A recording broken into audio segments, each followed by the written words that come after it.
guys, it's time to get caught back up on our book, In the Spirit of the Earth. So, where were we last left off? It's right here.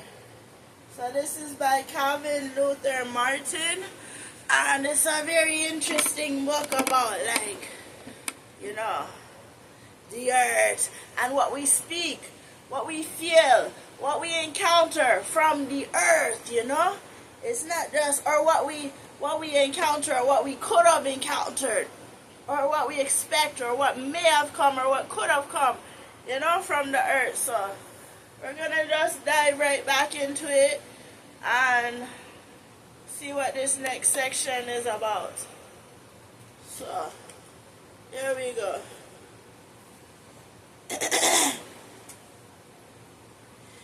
Archaeologists tell us that sapient man was most efficient and cunning hunter, making his debut at what may have been the most opportune hunting season in Earth's history. The Pleistocene Homo sapiens swiftly established his kind as the predator, non-parallel in that era of mammalian giants. Equipped with that terrifying weapon, fire, augmented by the spear thrower and a finely crafted stone spear point lashed to an end-split wooden shaft, razor-edged knives and copper blades, both identical for butchering. And being withal a past master at communal tactics, late Homo advanced on the vast herds of giant mammals, which roamed the extensive grasslands and savannas that characterize the man, or the age. Man would harvest these prey in a drive maneuver, deploying fire and smoke to frighten them into an encounter. Hold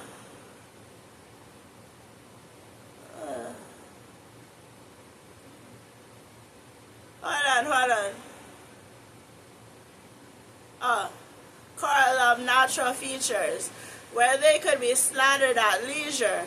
Likewise, fire and smoke could direct a stampeding herd over a bluff or cliff to their death or immobilization below, with the same consequence.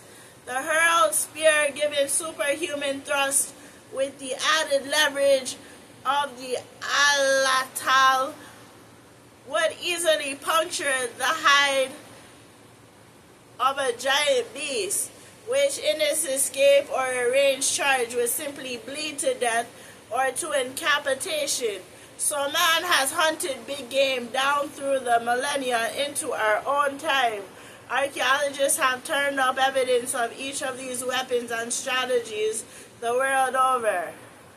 There is one school of thought which argues that late Pleistocene man was in reality a super predator, largely responsible for the worldwide extinction of numerous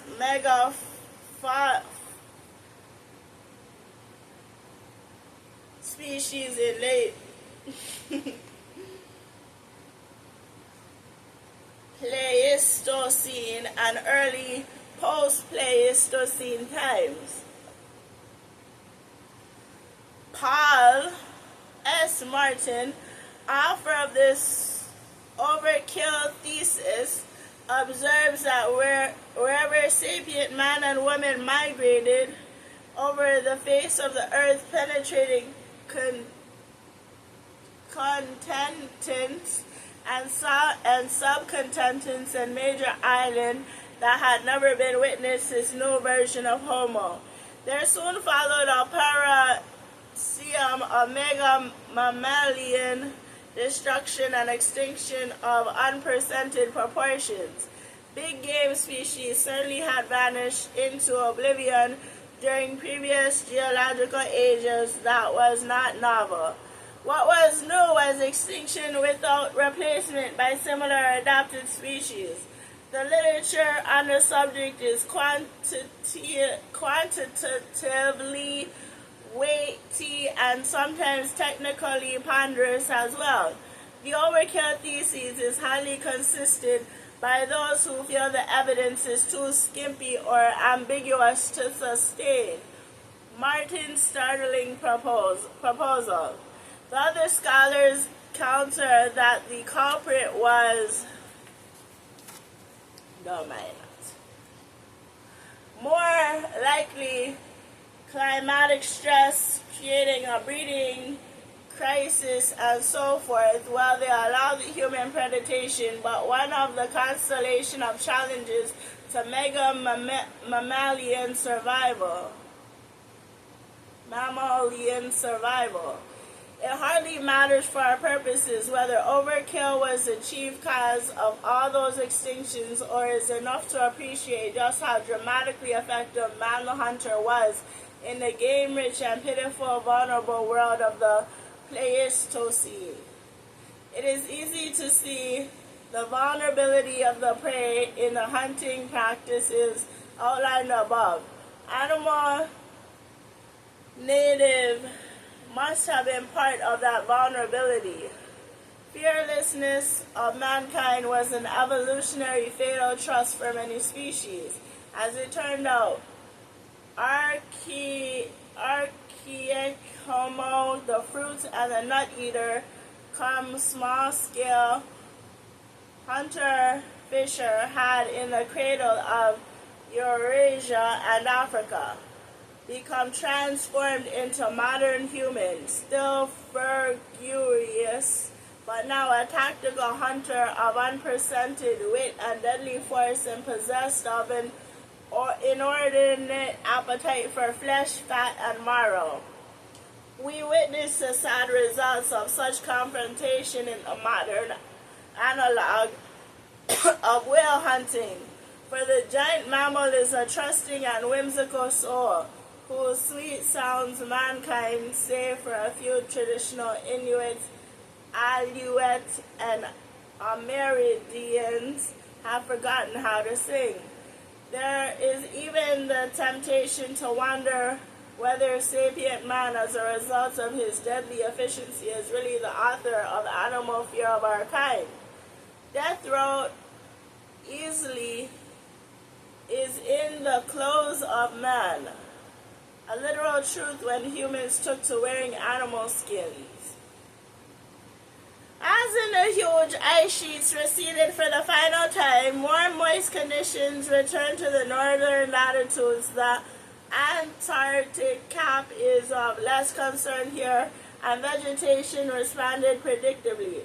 Archaeologists showed a big game hunter now tempering that strategy globally with a taste for a broader-based diet, emphasizing smaller mammals along with shellfish, fish, gathered edibles, plants, and perhaps even casual cultivation.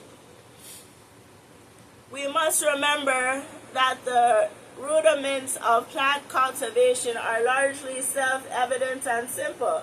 Discarded seeds in a refuse pile germinate, take root, and grow up into another useful edible plant, or perhaps one weeds and waters around in a favored plant. Behold the dawn of cultivation, hardly the dramatic affair we commonly imagine. The excavated record, this pre-Neolithic phase, shows us a grocery list notable for its diversity. The adrenaline-pumping days of the spectacular big game were not completely over, and for some surviving hunter societies have not ended even now, even though they were seemingly modulated by greater reliance on other foods, especially marine and aquatic protein and collected carbohydrates. Big mammals including bison, moose, caribou, whitetail, deer, elk, and bear in Northern America, to take one example, would continue to be a major source of calories.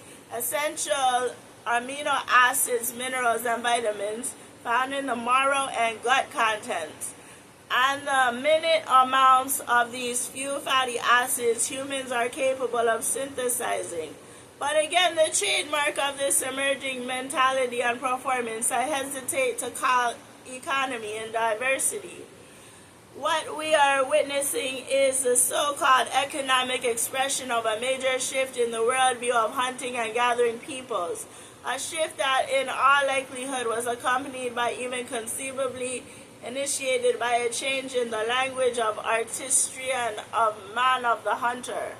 One of the matter of discourse with and about the earth under new dispensation, all we have to go on is the language of modern hunters and gatherers.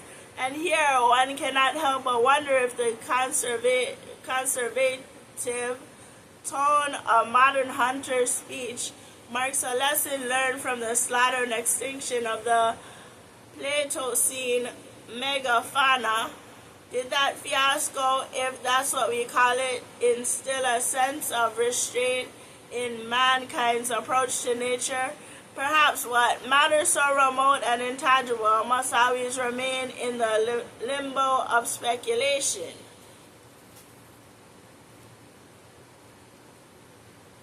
Let me see how much longer. Okay. We're going to leave it there because it's a bright sunny day. And I want to go on the balcony. Maybe I'll continue later.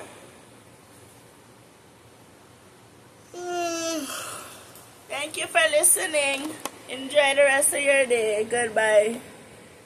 Goodbye, people. Goodbye.